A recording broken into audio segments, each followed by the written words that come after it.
कैसे हैं? उम्मीद करते हैं मस्त होंगे, अपने तैयारी में व्यस्त होंगे। आज हम लोग उस सीरीज को फिर से पार्ट 2 को लेकर के चर्चा करेंगे। पुस्तक और लेखक 2022, चूंकि 2022 ये खत्म हो रहा है और 2023 आने वाले 6, 7, 8 महीने तक के जितने भी एग्जाम होंगे सबके लिए यह टॉपिक इंपॉर्टेंट है। भारतीय पुस्तक और लेखक, पुराना वाला नहीं, जो करंट अफेयर्स इस साल आया है वो पार्ट 2 है। हमने पार्ट 1 बना दिया, यह पार्ट 2 है। पहला कहता है पुस्तक का नाम, हमने इसमें नंबरिंग नहीं दिया है, आप ध्यान से देखते चलेंगे। हमारा मकसद अपने तरीके से इसको याद करने का है और कुछ विशेष नहीं। कहता है गेटिंग द ब्रेड। ब्रेड मतलब क्या होता है? बिस्किट होता है। ब्रेड हम लोग खाते हैं ना, वो जब कोई आदमी बीमार पड़ता है तो हमारे तरफ उसको ब्रेड खिलाया जाता है और शहर में लोग बड़े चाव से ब्रेड खाते हैं। तो ग्रेटिंग द ब्रेड, इसके लेखक हैं प्रार्थना बत्रा। नाम कितना खतरनाक देख लीजिए, प्रार्थना बत्रा जी। हमको याद करना है, हमेशा याद कैसे रहेगा, इसके लिए हम क्या करेंगे? गेटिंग लग रहा है कि माने कोई आदमी प्राप्त कर रहा है ब्रेड। ब्रेड किसी को चाहिए और जिसको ब्रेड चाहिए वो प्रार्थना कर रहा है। क्या कर रहा है? प्रार्थना कि हे भगवान हमको 2 वक्त की रोटी दे दो। जैसे मान लीजिए कोई बच्चा है, बत्रा को समझ लीजिए बच्चा। बच्चा क्या कर रहा है? प्रार्थना कर रहा है। किस चीज के लिए कर रहा है? ब्रेड के लिए, रोटी के लिए। आगे चलिए। स्वाधीनता संग्राम ना सूरवीरों, पुस्तक का लेखक है स्वाधीनता संग्राम ना सूरवीरों, यानी कि मीनाक्षी लेखी ने लिखा है। याद रखने का बहुत आसान तरीका क्या है कि जब स्वाधीनता का संग्राम हो रहा था तो उस समय बहुत सारे लेखकों ने एक लेख के माध्यम से भी लोगों में जोश पैदा करते थे स्वाधीनता को लेकर के। यानी कि स्वाधीनता संग्राम में किसका योगदान भी हुआ करता था? तो लेखकों का हुआ करता था। यानी कि यहां से लेखी हम याद कर सकते हैं, काम हमारा चल जाएगा। ममता बियॉन्ड 2021 के लेखक हैं जयंत घोषाल। कैसे याद करेंगे?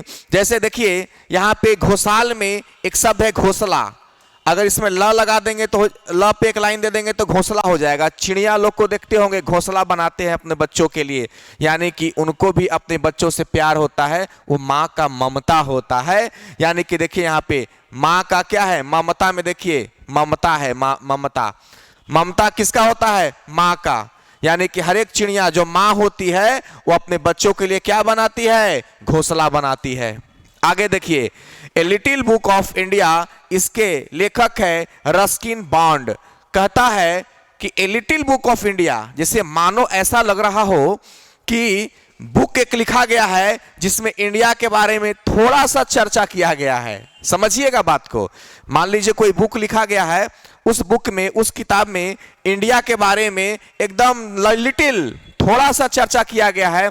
यानी कि उस बुक को लोग खरीदेंगे? नहीं खरीदेंगे, क्योंकि इंडिया के बारे में उस किताब में थोड़ा सा चर्चा किया गया है। यानी कि वह किताब बिकेगा नहीं, वो किताब रिस्क में रहेगा, कम लोग खरीदेंगे। यानी कि रस्किन में देखिए, रस्किन में लग रहा है रिस्क जैसा।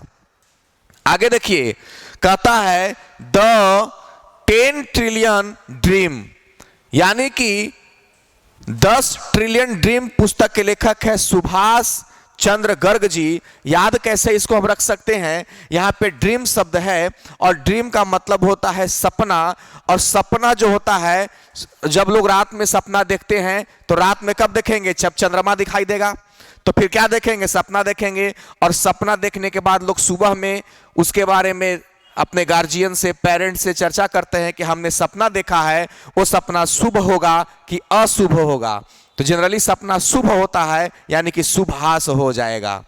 आगे देखिए, फियरलेस गवर्नेंस, किरण बेदी ने लिखा है। फियरलेस का मतलब होता है, फियर का मतलब होता है डर, और फियर में लेस लगा हुआ है, यानी कि डर नहीं है। यानी कि किरण बेदी में एक शब्द है रण।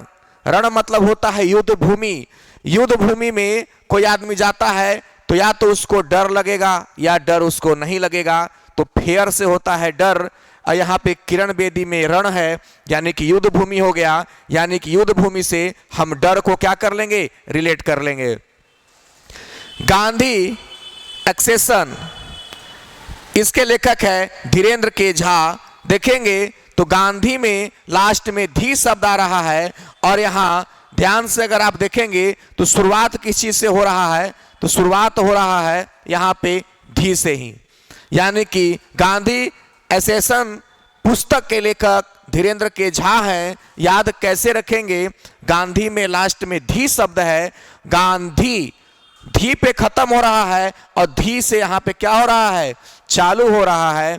तो हम अगर थोड़े से ब्रेन का इस्तेमाल कर लेंगे तो हम इस चीज को आराम से ऑप्शन को दिमाग में रख सकते हैं, कम समय में ज्यादा याद कर सकते हैं। कहता है द क्लास ऑफ 2006, पुस्तक के लेखक है आकाश कंसल। इसको याद कैसे रखेंगे, देखिए तो यहां पे लिखा हुआ है क्लास कंसल, लग रहा है ना, देखिए तो क्लास कंसल, क्लास कंसल लग रहा है ना, क्लास कंसल, क्लास कंसल एक जैसा लग रहा है। तो द क्लास ऑफ 2006 के लेखक हैं आकाश कंसल जी। आगे बढ़िए, इसका स्क्रीनशॉट ले लीजिए तो जल्दी से, ले लिए, चलिए। कहता है गोल्डन नीरज चोपड़ा, पुस्तक के लेखक है नवदीप सिंह गिल। देखिए इसमें एक चीज आपको दिखाई देगा, वो क्या, नीरज चोपड़ा में एक चीज दिखाई देगा नीर, और नीर मतलब होता है पानी। और देखिए इसके नाम में नवदीप सिंह गिल में एक शब्द आपको दिखाई देगा गिल, यानी कि इसमें एक लाइन लगा देंगे तो हो जाएगा गिल्ला, यानी कि जहां पानी रहेगा वहां क्या रहेगा, गीला रहेगा। अगला है इंडिया अफ्रीका रिलेशन, पुस्तक के लेखक है राजीव कुमार। कैसे याद रखेंगे, अगर इंडिया में और अफ्रीका में अगर रिलेशन की बात हो रही है तो रिलेशन तभी होगा जब इंडिया और अफ्रीका दोनों राजी होंगे। तो राजीव में देखिए एक शब्द आपको मिलेगा राजी, जब दो लोग राजी रहते हैं तभी रिलेशन बनता है। आगे देखते हैं how to prevent the next pandemic, यानी कि कहता है how to prevent the next pandemic, पुस्तक के लेखक है बिल गेट्स। मानो ऐसा कह रहा है कि आने वाला जो अगला जो पैंडेमिक है उसको हम कैसे रोकेंगे, प्रिवेंट मतलब रोकना, कैसे रोकेंगे, तो इस पुस्तक के लेखक है बिल गेट्स। और देखिए अगर हमें किसी चीज को रोकना है तो हम लोग गेट लगा देंगे, जैसे कोई जानवर हमारे घर में ना घुस जाए उसके लिए हम गेट लगाते हैं, कोरोना हमारे मुंह में ना घुस जाए उसके लिए मास्क वाला गेट लगाए थे, याद कीजिए।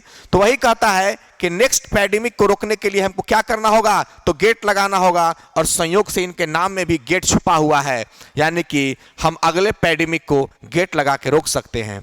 अगला है ए नेशन टू प्रोटेक्ट, इसके लेखक है प्रियम गांधी मोदी। नाम ही इनका है प्रियम, गांधी के साथ मोदी भी इनका लगा हुआ है नाम में।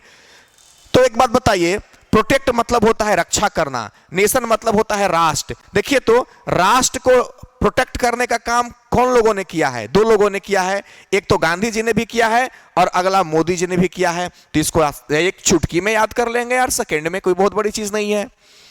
प्रोटेक्ट करने का काम, राष्ट्र को प्रोटेक्ट करने का काम एक समय में गांधी जी ने किया और अभी मोदी जी कर रहे हैं। A history of Sriniketan, a history of Sriniketan, पुस्तक के लेखक है उमा दास गुप्ता। इसको याद रखना बेहद ही आसान है। कैसे, श्री निकेतन में लास्ट में देखिए तो लगा हुआ है तन, TAN, तन, और तन मतलब होता है शरीर। इस शरीर किसका दिया हुआ है, मां का दिया हुआ है। तो उमा में देखिए ऊ मां का दिया हुआ है, तन किसका दिया हुआ है, मां का दिया हुआ है, मां ने जन्म दिया तो तन शरीर किसका है, मां का है। अगला है on board my year in BCCI, पुस्तक के लेखक है रत्नाकर सेठी। पढ़ने से मानो ऐसा लगता है कि बोर्ड है, यानी कि हम लोग 10th का 12 का बोर्ड का एग्जाम देते हैं तो हम वहीं से दिमाग लगा लेंगे, हम उतना जंजाल में काहे ला पड़े जाएंगे। अरे हम गांव के लोग हैं, गांव के बच्चे हैं, हम जितना नॉलेज है उसी से क्रिएटिविटी दिखाएंगे अपनी। तो यहाँ पे बोर्ड है, बोर्ड का एग्जाम हम लोग देते थे तो याद कीजिए 10th में 12 में रट रट के देते थे। तो नाम देखिए क्या है, रटनाकर। लग रहा है कि बोर्ड का एग्जाम देना है, और बोर्ड का एग्जाम देना है तो कैसे देंगे, रटनाकर, रट के देंगे। अगला देखिए द ब्लू बुक पुस्तक के लेखक हैं अमितावा कुमार। पढ़ने से मानो ऐसा लग रहा है कि ब्लू बुक यानी कि बुक पर ब्लू कलम से लिख दिया गया है। वो कभी मिटेगा? अमिट है। पेंसिल से लिखता तो हम रबड़ से उसको मिटा देते, लेकिन बुक पर उसने ब्लू कलम से लिख दिया है, यानी कि वो मिटेगा नहीं, उसको अमिट कहेंगे। तो देखिए अमिटावा माने वो मिटेगा नहीं, वो अमिट है। तो इस तरीके से आप एक बार में ही किसी भी क्वेश्चन को आराम से समझ सकते हैं। कुछ क्वेश्चन और बचे हुए हैं, इसको आप देख लीजिए। जैसे अनफिल्ड वैरल्स इंडियन ऑयल स्टोरी, यह पुस्तक है, ये 2022 की पुस्तक है और इसके लेखक हैं ऋचा मिश्रा। एक बात बताइए, यहाँ पे बैरल्स है यानी कि तेल को हम लोग बैरल में मापते हैं, और इंडियन ऑयल भी है। आप सबको पता है कि तेल बहुत महंगा हो गया है, यानी कि जिसके पास तेल होगा वो बहुत धनी आदमी होगा, वो बहुत रिच होगा। तो ऋचा में देखिए तो क्या लिखा हुआ है, ऋचा मतलब क्या हो जाएगा? रिच। यहां से शब्द ले लेंगे, जिसके पास तेल होगा उस क्या होगा? बहुत रिच होगा, बहुत धनी होगा। आगे देखिए, राहुल बजाज पुस्तक के लेखक हैं गीता पिरामिल। कैसे याद करेंगे? बहुत ही आसान है। राहुल बजाज में लग रहा है कि बाजा है, बाजा। यहां गीता में गीत है, अब भाई गीत गाएगा कोई तो बाजा भी बजेगा। बहुत आसान है, कोई गीत गाएगा तो बाजा भी बजेगा। तो उम्मीद करते हैं यह टॉपिक आपको बहुत अच्छे से याद हो गया होगा। और हम चूंकि व्यस्तता के कारण थोड़ा सा वीडियो आने में लेट हुआ, हम कोशिश करेंगे कि हम ज़्यादा समय निकालकर आपके लिए वीडियो बनाते रहें करंट अफेयर्स का। मिलते हैं नेक्स्ट वीडियो में। जय हिंद।